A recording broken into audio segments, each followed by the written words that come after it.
Boa tarde a todos. Muito obrigado, ministro João Paulo Reis Veloso, grande coordenador desse Fórum Nacional, que sempre me ofereceu um espaço privilegiado para falar sobre os temas relacionados à economia da cultura, que é um tema da minha vida nos últimos 20 anos. Eu queria, ministro, com a vossa autorização, cumprimentar todos os membros aqui do auditório, na figura da minha mãe, Dona Maria Prestes, que está aqui hoje.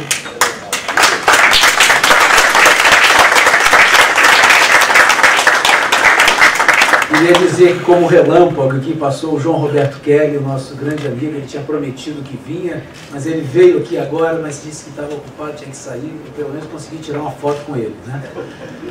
Queria cumprimentar aqui o Nilva Assis, que é presidente da União Cigana do Brasil, um batalhador por uma causa de uma minoria que sempre foi excluída.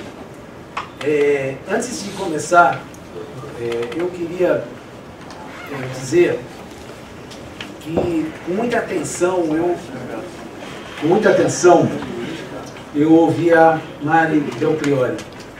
Eu conheço algumas obras dela, não conhecia ela pessoalmente, mas queria dizer que ela me impressionou com a fala dela sobre a questão do papel do negro na construção da nossa identidade nacional. E, de certa maneira, quando eu começar a minha fala, eu vou me relacionar com isso. Queria dizer que me identifico muito com a fala do Luiz Carlos Barreto. Estamos muito afinados.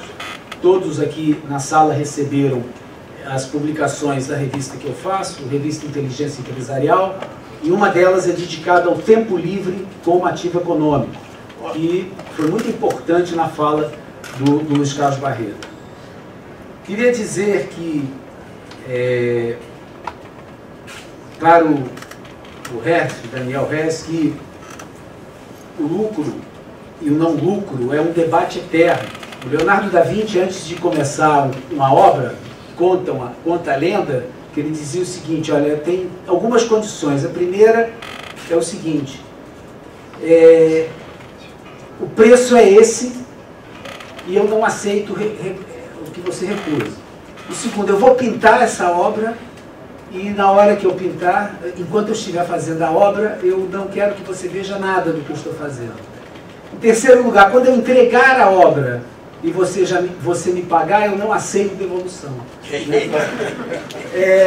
O Shakespeare era um homem que as obras que ele fazia, ele tinha interesse de mercado, ele vendia. Inclusive o Shakespeare foi um grande plagiador, ele juntou vários Hamlets da sua época e produziu um Hamlet dele, só que ele dominava muita língua. E ele não sequer tinha preocupação qualquer com outros autores ou com outros interesses. E ele era um grande, ele, vamos dizer assim, emprestava dinheiro com juros muito altos, entendeu? E não aceitava negociar. Ele era uma pessoa, ele era, naquele momento, naquele universo que ele vivia, ele era um grande empresário que buscava lucro, sim.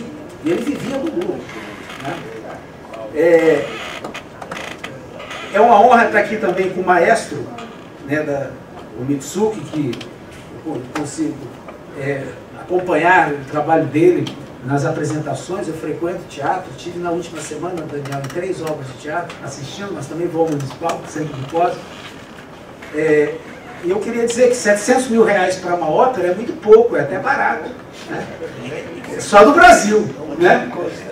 É uma curta-metragem. Mas queria dizer que eu acompanho, né, a luta dele na busca dos 15 milhões que estão faltando para a orquestra, né, poder ficar de pé, né? É uma luta muito difícil. E para o Ricardo Cravalpin eu queria dar também um recado.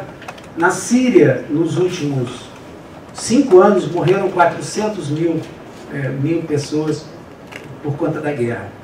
Nos últimos 5 anos no Brasil, são 80 mil pessoas em média por ano. Nos últimos 5 anos no Brasil, Ricardo, morreram 55 mil jovens, sendo que 90% desses jovens eram jovens negros, excluídos da possibilidade, muitas vezes, de educação. Assassinados. 80 mil morreram nos últimos 5 anos por ano na Síria, e no Brasil 55 mil jovens. Então eu acho que eu queria me relacionar. Mas vamos passar para o meu texto. Eu primeiro, para os membros da mesa, eu consegui com a editora dar de presente esse livro, que é um livro sobre a cadeia produtiva da economia do carnaval, que eu fiz com uma equipe multidisciplinar. Também dei para todas as pessoas que estão aqui no auditório um livro sobre a história dos 30 anos do Sambódromo, que foi um livro que eu tive a oportunidade de fazer com entrevistas realizadas diretamente com aqueles que idealizaram o Sambódromo. Anísio Abraão Davi, presidente de honra da Beija-Flor, capitão Guimarães, presidente da Escola de Samba Vila Isabel em vários momentos, Luizinho Drummond, presidente da Imperatriz Leopoldinense, atual, e Carlinhos Maracanã, que foi 30 anos presidente da Portela. Na orelha do livro, vocês vão ver um texto do professor Carlos Lessa, que foi presidente aqui do BNDES, onde nós nos encontramos agora. E o Lessa fala sobre a tecnologia social do carnaval. Bem, o carnaval, país da festa, que o Brasil é o país da festa, é uma ideia criada pelo professor Carlos Lessa. Ele disse que o Brasil é o país da festa. Então eu trago aqui eu brinco com essa frase dele e digo que o carnaval do país da festa. No texto da titular da Secretaria de Estado de Cultura do Rio de Janeiro, a senhora Eva Dores, no livro Cultura e Economia da Alegria, uma publicação que foi resultado nós temos uma frase dela que diz o seguinte: temos que reinventar o nosso Estado com o que ele tem de mais valioso, que é conhecimento e criatividade. Sim, a secretária do Estado termina seu texto com 3 pontos de exclamação. Isso depois de implantar programas e projetos ao longo de 8 anos do governo Sérgio Cabral e 1 ano do governo Luiz Fernando Pezão. É curioso como este mesmo executivo estadual da Secretaria de Cultura do Estado do Rio, assim como o municipal, deixou acontecer uma chamada reinvenção, na minha opinião, uma reinvenção criminosa de um espaço que compreende a região portuária dos bairros da Saúde, Gamboa e Santo Cristo, Estácio, Morro de São Carlos, ruas onde hoje identificamos como Saara, que é um original centro comercial a céu aberto. Esse território impactado historicamente pela presença das etnias de matriz africana, região onde está o Cais do Valon, local de desembarque de milhões de negros escravizados, pois o Executivo Estadual permitiu que reinventassem até mesmo o nome do lugar que era identificado como Pequena África, uma denominação histórica. Ele passou agora a se chamar Porto Maravilha. Pior do que isso, pior do que mudar a identificação do local. Pior, dos 64 barracões das escolas de samba que ali existiam, ficaram efetivamente 20 barracões. Isso aconteceu porque os agentes da especulação imobiliária exigiram espaços generosos para construir símbolos do processo civilizatório, torres enormes, e também para implantar o Museu de Arte Rio, o Museu do Amanhã, o anexo do Teatro Municipal, o anexo da Biblioteca Nacional, um aquário, também. Pelo visto, para o Executivo Estadual e Municipal, os barracões das escolas de samba não fazem parte da nova economia citada no texto da Secretária de Cultura que eu citei acima. Desde a publicação da revista Inteligência Empresarial, em 2011, eu não estou falando isso agora, estou falando desde 2010 e nós publicamos isso nessa revista aqui. Que teve como capa o Porto Maravilha e a Pequena África, nós demonstramos que é um erro não reconhecer que todos os 64 barracões das escolas de samba e dos grupos especiais A, B, C, D e E, são 94 escolas de samba, como um polo espetacular de criatividade e até mesmo da economia da alegria.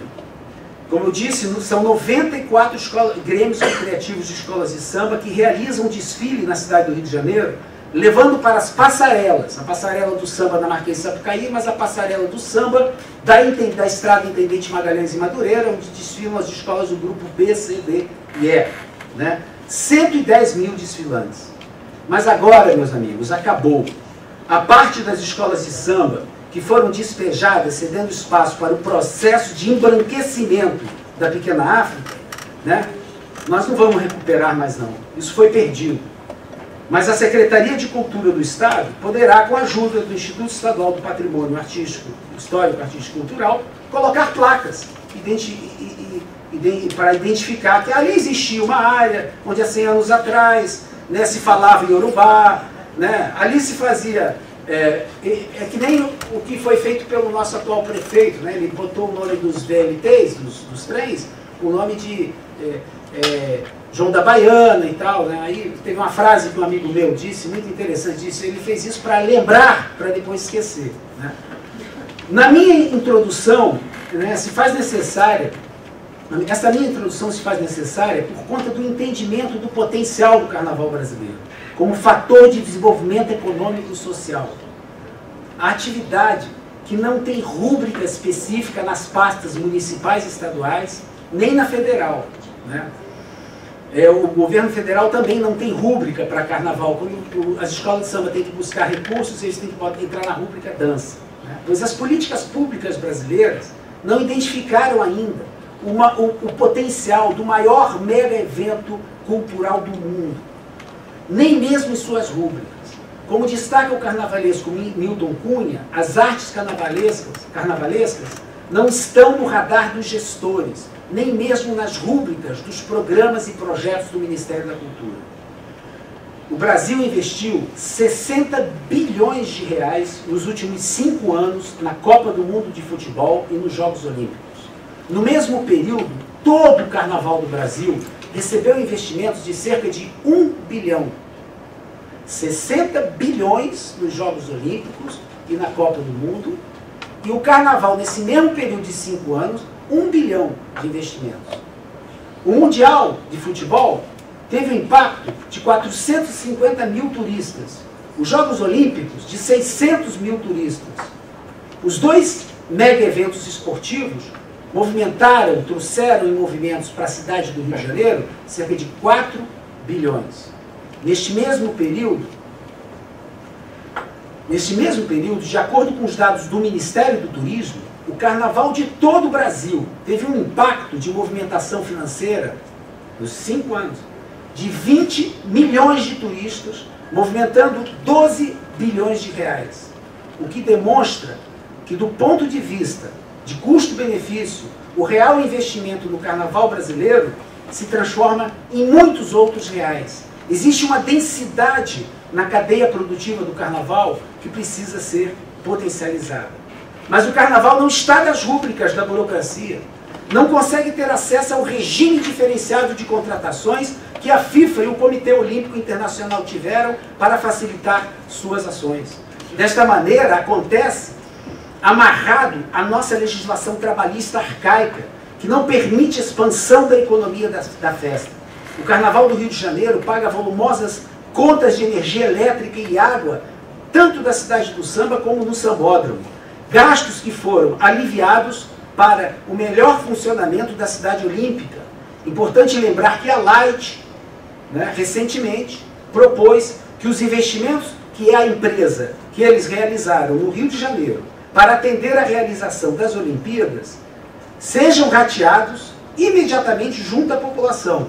Nós estamos falando de um pouco mais de 400 milhões. 400 milhões de reais. Porque, na verdade, eles não previram esses investimentos, Copa do Mundo e Jogos Olímpicos. Isso está no Globo, foi publicado.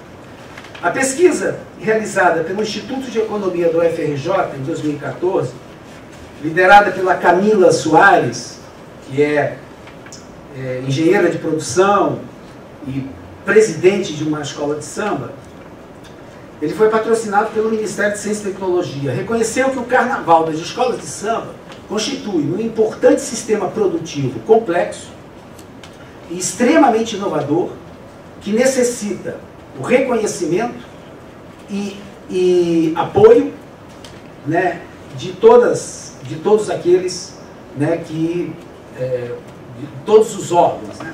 Eu queria concluir aqui a minha fala, né, o ministro já me disse aqui que eu já ultrapassei meu tempo, né? Que o carnaval hoje, para ele acontecer, e me dirigir ao maestro, né, o Mitsuko, o Roberto, que é o seguinte, a Orquestra Sinfônica está em crise, precisa de 15 milhões. Hoje, a média para uma escola de samba do Grupo Especial do Rio de Janeiro sair na Marquês de Sapucaí, uma escola, é mais ou menos de 11 a 12 milhões. Sendo que tem escolas que desfilam com 18 milhões. Por isso que o retorno também, o movimento financeiro na cidade, é também de 2 bilhões. Isso se justifica do ponto de vista de investimento. Então imagina, né, Roberto? Eu queria aqui dizer, o Carnaval do Rio de Janeiro não cumpriu os compromissos financeiros com as escolas, o governo municipal e estadual não cumpriu os compromissos financeiros com as escolas de samba em 2015. O estadual não pagou as escolas de samba nem em 2015, nem em 2016. E não foi feito edital para 2017. Se não fossem esses homens aqui, sim, os bicheiros, os patronos da escola de samba, não aconteceria carnaval esse ano em 2016. E no ano que vem, se eles não investirem recursos financeiros nas escolas de samba, nós não vamos ter carnaval. Então, é uma luta desse povo marginalizado, desse povo que está nas suas quadras, em Duque de Caxias, em Nilópolis, que está nas suas quadras em Madureira. Enquanto nós temos dificuldade de ter público no teatro municipal ou nas salas de teatro, as quadras do Rio de Janeiro estão cheias com esse povo que aceitou essa tecnologia social do carnaval. O carnaval não é somente aquilo que nós vimos na Marquês de Sapucaí. O carnaval são as quadras que atendem programas de qualificação profissional, festas de 15 anos, enterro, batizado. O carnaval, a quadra de uma escola de samba, é uma reunião, é um centro de convergência de toda aquela comunidade. Essa inteligência que o carnaval criou, nós temos, e eu concordo com o professor Carlos Lessa, nós temos que, é uma agenda extremamente positiva de devolução à população do que eles fazem na Marquês de Sapucaí. A agenda do Fórum Nacional é a agenda de investir contra a crise e fazer com que o nosso país, a nossa cidade, o nosso estado volte a crescer.